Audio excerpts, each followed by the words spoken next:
Yo, you know, dreams can become real, and this guy, DJ Carroll, right now, he's proof of that, and he's going to tell you why. We're driving through this neighborhood of these super dope houses, which are basically mini mansions to me, in Louisville, Kentucky, and DJ drove through here when he was a kid, and he was broke, starting his pressure washing, window cleaning business.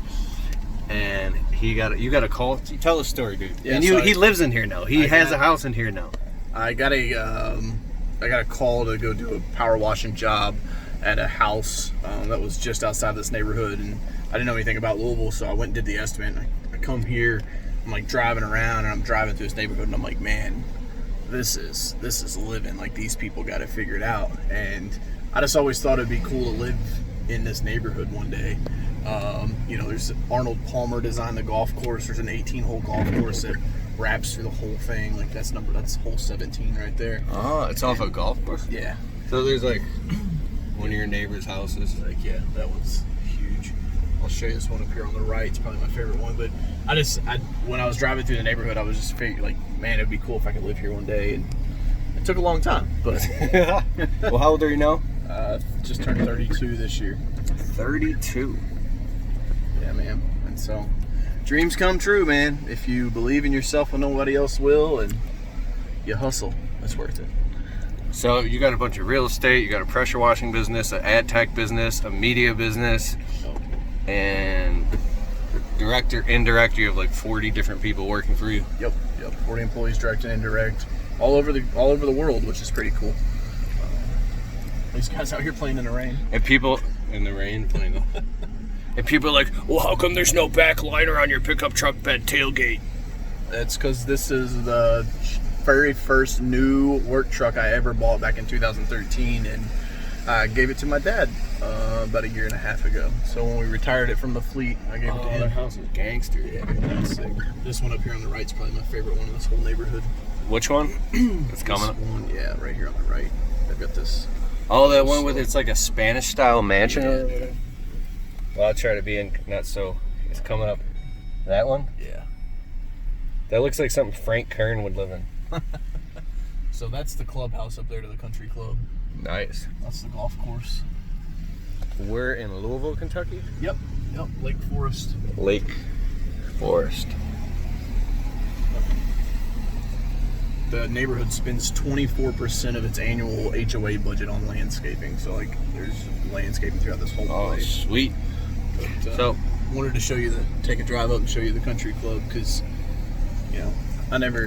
my dad was a dog catcher and took community service workers out and worked them, and my mom sold insurance and, raised me and my brother. So we never came from a country club background, and to be able to join one and rub elbows, man, it's pretty freaking cool. dope. I remember I was landscaping when I was 20 years old in this house of massive houses, like huge. This was a long time ago, and I stopped, and I remember having this whole vision. I was obsessed with this one neighborhood, and I was like, oh my God, one day I know for a fact, I don't know how, but I know I'm going to live in here one day. And it was so real and vivid that even today I know for a fact that's going to happen. Do you have a vision like that? Like the law of attraction thing? It's real, right? Yeah, man. It's the cool thing is, like, every time you get a vision and you accomplish it, you just have to set new, bigger ones. Mm-hmm. And that's becoming more and more difficult. It's like, now what? Mm-hmm. And that's like, just to be able to keep expanding your mind is pretty crazy. This is the clubhouse to the country club. Oh, that's sweet.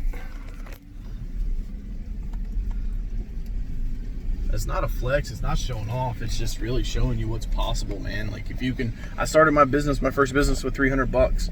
And so, like, that's why I really have a hard time, like, buying into this excuse of, like,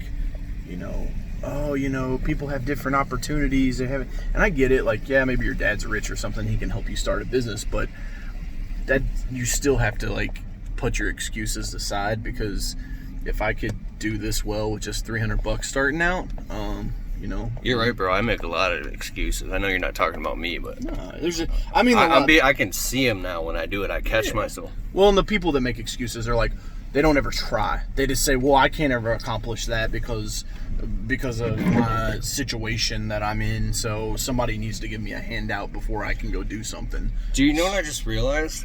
I don't smoke weed, but a year ago somebody gave me a friend of mine an edible, and it was like this medical grade stuff, and I ate a little nibble off, and I'm like, all right, I'll try it. I'll just try a little. And so why did I jump to this? I don't know. 45 minutes later, I was like having visions. Anyways, and for some reason I thought about the words self-limiting beliefs. Yeah, man. And I kept repeating it. I'm like, oh my God, that's exactly what it means. Self-limiting beliefs. Not self-limiting beliefs, self-limiting beliefs. That means that the ability to achieve success and abundance and all that stuff is unlimited. Yep. We limit ourselves. We are our own bottlenecks. And that doesn't make sense. So what's a way you had to overcome some of your self-limiting beliefs? You don't know what you don't know, so you've got to go learn from other people. That's why mentors and coaches and seminars and books, that's why that shit is so very important. That's tee box number 1 right there. That's the golf course. Nice. Tee off right between $1 million houses. That's always fun. You got to make sure your golf game's strong. You don't want to be taken out a window, but I'll drive down this street. These are probably some of the nicest houses in the neighborhood. Oh, these are sick. Yeah, I mean, because a lot of times you don't realize that you have self-limiting beliefs. You don't realize that you can't see that next step, so like you just get stuck in repeat mode, and you plateau. And so I think it's super, super important that you get around mentors, you find coaches, pay for it. And I don't want to say this because I sell it. I don't give a shit if you buy anything from me. It's like you just have to. I remember I hired my first sales coach when I was 19, and that was just an absolute game changer, man. Game changer. And so I've just tried to continue to, read books and get around smart people. Most importantly, get around people that make more money than I do. So where you'll be in 5 years is 3 things. It's the people. It's the people you associate with, the books you read, and the difficult conversations that you're willing to have. Look at that drove. Oh, I love that front entrance and that one too. Nice. It's all possible, man. It's all possible. And you got so much time too. Like, I meet these guys in here, and a lot of these guys, like, they're in their 60s and 70s and just now getting to this level. So, like, I think sometimes, I'm, in my mind, I'm like 50 when really I'm in my early 30s. Like, I'm just getting started. So you can't make too many mistakes. The older you get, the more they'll cost you because the bigger they'll be. And I tell my team all the time, I'll never get mad at them for making a mistake because they're moving fast. I try to tell my team all the time, like, we need to stay in a constant sprint. I don't want them running or walking or crawling. Like, I want them sprinting. And if they make mistakes because they're sprinting, that's okay.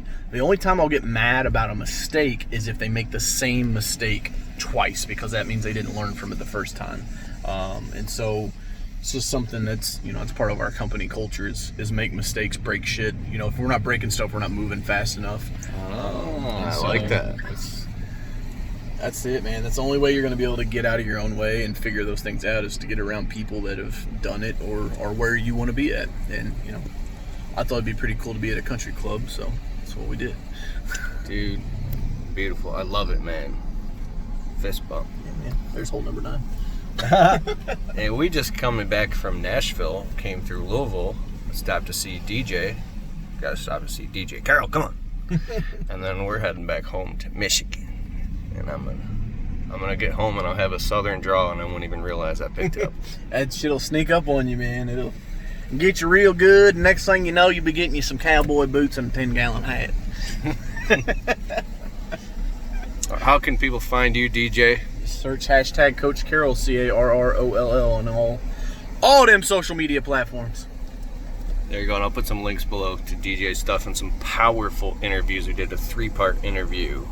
That was fire. That was fire. That was fire. All right, I'll see you there. If you like this video, just hit the thumbs up button. Make sure you subscribe to Keith's channel. And I also had DJ on the podcast. I'll put a link below. Powerful podcast about mindset.